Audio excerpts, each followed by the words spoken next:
Здравствуйте, это программа «Интервью», и у нас в гостях председатель комитета по местному самоуправлению и государственному строительству Госсобрания Республики, руководитель фракции партии «Справедливая Россия. Патриоты за правду» Владимир Нагорный. Владимир Александрович, здравствуйте. Здравствуйте. Расскажите, какие мероприятия члены партии провели в Башкортостане в период майских праздников? Члены партии, нашей партии являются гражданами Российской Федерации, и для любого гражданина Российской Федерации 80-летие Победы в Великой Отечественной войне – это святой праздник. Поэтому мы не чем-то выделялись от всех остальных, безусловно. Мы организовали все возможные мероприятия. Прежде всего, конечно, мы накануне 80-летия посетили семьи, где живут участники войны, труженики тыла, и граждане наши, которые имеют статус «дети войны».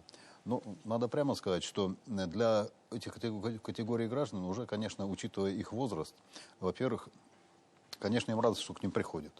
Во-вторых, для них достаточно все-таки, сложно уже и тут разное все состояние здоровья, но в целом они рады общению, прежде всего. Не нашим подаркам, которые мы принесли там, кстати, рады, что к ним приходят, с ними общаются, в общем-то. И я думаю, что это очень полезно, что мы эту работу выполняем все вместе.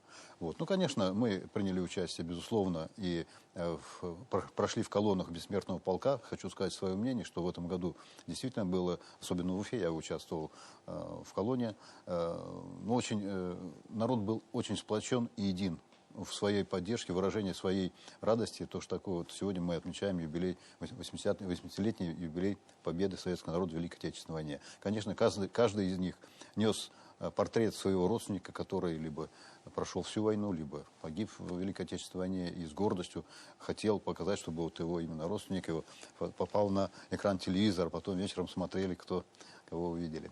Это, безусловно, мероприятие общенародные. Но хотел бы сказать, что в процессе посещения квартир участников войны, особенно тружеников тыла и детей войны, сложилось такое впечатление, что по большому счету это две категории люди практически одного возраста. Потому что дети войны — это люди, которые родились позже 27-го года и до 45-го года. Им тоже далеко за 80 лет. В этом же возрасте находятся и труженики тыла. Но льготы, предусмотренные нашим государством для этих двух категорий, они отличаются разительно. Например? Например, труженики тыла имеют порядка 9 различных льгот. Это, прежде всего, протезирование практически бесплатное, льготы на лекарства, бесплатный проезд, услуги ЖКХ льготируются. А, будем говорить, граждане, имеющие статус «дети войны», которые, кстати говоря, тоже совершенно недавно приняли, в том числе и у нас в республике, по сути дела, они в лучшем случае их без очереди принимают врачи.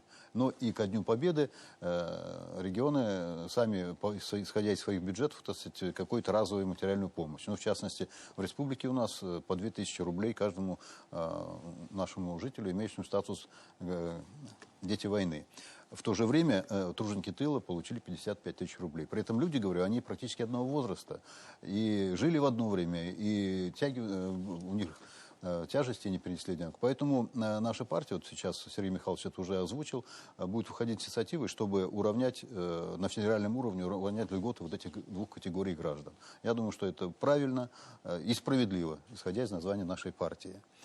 Что касается, опять же, темы Великой Отечественной войны. Тут уже в нашем парламенте мы вчера рассмотрели законопроект, вернее так, наше предложение в федеральный закон внести изменения, чтобы в закон о Знамени Победы внести изменения. Какого плана? Во-первых, по существующему закону Знамя Победы у нас вывешивается в День Победы, то есть 9 мая, наряду с государственным флагом Российской Федерации и государственным флагом региона, в частности, государственным флагом Республики Башкортостан. Но у нас еще порядка есть 9 памятных дат в календаре, которые так или иначе касаются времен Великой Отечественной войны. Это и прорыв блокады Ленинграда, вы знаете, и победа под Сталинградом, и битва под Москвой. это все даты, связанные с войной непосредственно. Ну и вывешивать знак победы в этот день, на наш взгляд, это так же естественно, как отмечать эту памятную дату. Вот мы вносим в федеральный закон, предлагаем внести, вот, чтобы в эти дни также обязательно, так сказать, позволить вывешивать флаг победы, знамя победы. С чем это связано? Ну, я, наверное, узнаю, и вы, и наши зрители в последние, вот буквально в дни празднования победы в интернете разлетелся ролик, где представители правоохранительных органов требуют во время автопробега снять с одной из машин знамя Советского Союза с гербом Советского Союза. Требует то, что вот так он не должен здесь присутствовать. И, на мой взгляд, здесь просто непонимание или нечеткое знание закона, и поэтому вот такое требование, на мой взгляд, оно противоречит нормальному патриотическому отношению к своей родине. Но, тем не менее, оно было высказано представителей правоохранительных органов и раскручено в интернете, что, я считаю, вредно влияет на воспитание, патриотическое воспитание. Поэтому надо четко прописать, в какие дни мы можем вывесить тот флаг, чтобы не было вот таких разночтений. Ну, тем более, это наша история, наша Конечно, конечно. Причем это раскручивалось в интернете именно вот в пику тому, что вот как поступают с флагом Советского, с гербом Советского Союза. Я считаю, что это просто вредно. Поэтому надо все. Вот мы и предлагаем. Я думаю, практически уверен, что это наше предложение будет учтено и внесен изменение в закон. А что еще также вы предлагаете на законодательном уровне Башкортостане? Какие еще инициативы у вас есть вот в рамках, там, допустим, слушаний там, в комитетах, там, госсобрании или, там, допустим, даже на открытых заседаниях? Вот, расскажите. Ну, давайте таким образом. Тут я уже не говорю про партию, про наше региональное отделение. Просто хочу сказать, что сейчас у нас в комитете начинается большая работа в связи с принятием федерального закона 33-го об органах местного самоуправления. Ну, слышали, наверное, так, да, в системе публичной власти. Безусловно, предстоит большая работа, потому что в федеральном законе внесено много новшеств, много новелл, которые надо, будем говорить, адаптировать к нашему субъекту. Например, какие? Но самое главное, это уже не однажды говорилось, то, что в этом законе сказано, что субъекты сами принимают решения о одноуровневой или двухуровневой системе местного самоуправления. Ну, вы знаете, что у нас двухуровневая система самоуправления сейчас, и мы, не однажды руководители республики, Ради Фаридович Хабиров и председатель Госсобрания Толкачев Константин Борисович высказывали свое мнение, что регионы сами должны принимать решения, исходя из сложившихся условий. И такое вот решение в законе федеральном прописано, это, ну, будем считать. Теперь, будем говорить, мы сами должны определиться, как мы будем этот закон адаптировать к нашей республике. Создана для этого комиссия, она приступила к работе, мы в течение определенного времени внесем свои предложения, но хочу сказать, вот касаемо вот этой нормы. Мне часто бываю в районных советах, в сельских советах, всегда задают этот вопрос, чтобы свое мнение, так сказать, подтвердить. И абсолютное большинство за то, чтобы в республике сохранить двухуровневую систему. Несмотря на те, как аргументы и законодателей, федеральных законодателей, и, допустим, есть аргументы, выдвигаемые другими регионами, которые перешли на одноуровневую систему, что это благо, это экономия средств, это управляемость. Мы считаем, что для нашей республики это вот прям, так сказать, одним шагом это сделать неправильно. Ну, потому что у нас крупная республика, соответственно, прежде и многонациональный состав еще. Прежде всего, но у нас еще и менталитет, понимаете, когда человек избран, допустим, глава сельсовета, он избран народом, он отчетен перед народом. А когда вместо главы сельсовета будет начальник, допустим, территориального отдела, назначенный сверху, он подотчетен тому, кто сверху, а перед народом он, конечно, будет в должностных обязанностях записано, но внутри-то он все-таки понимает, что не народ избрал, а назначен. Вот поэтому считаем, мы разработаем свои предложения, безусловно, и внесем их в установленный срок, внесем изменения законодательства, но я думаю, что мы учтем все интересы нашей республики при изменении закона о местном самоуправлении. То есть вот у нас сейчас такая работа очень активная начинается. А какую работу вы проводите в рамках регионального отделения партии? Я имею в виду уже не в Госсобрании, а в целом за пределами Госсобрания.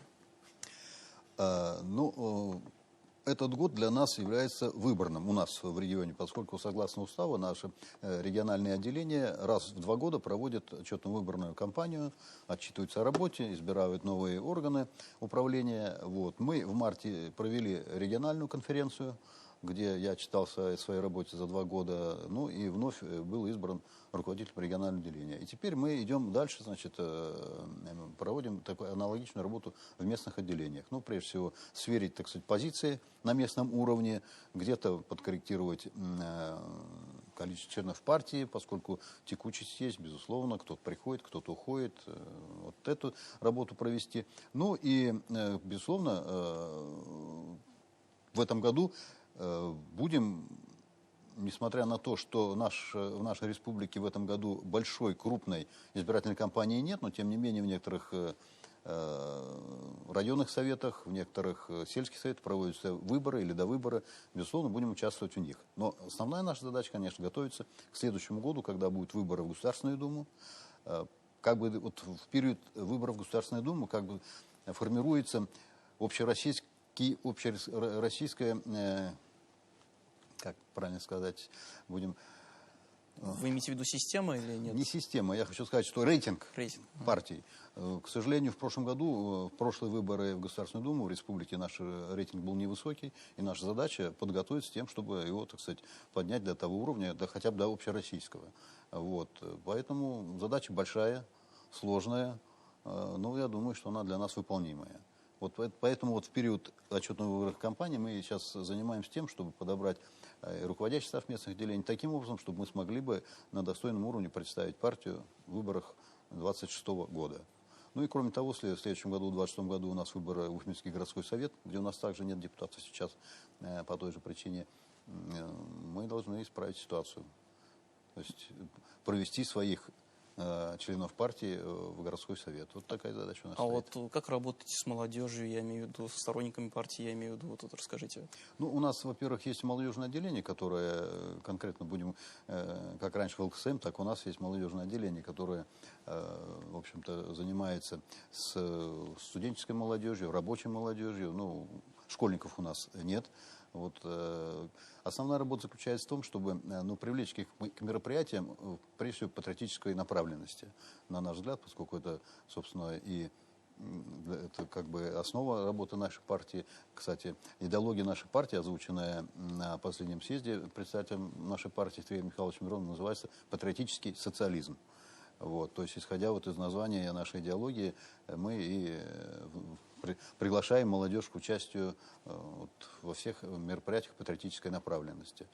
Прежде всего, сами учатся, во-вторых, делают благое дело и для партии, и для населения. Благодарю за беседу, Владимир Александрович. А я напомню, у нас в гостях был председатель комитета по местному самоуправлению и государственному строительству Госсобрания Республики Башкортостан и руководитель фракции партии «Справедливая Россия. Патриоты за правду» Владимир Нагорный. Это была программа «Интервью». До свидания и до скорой встречи.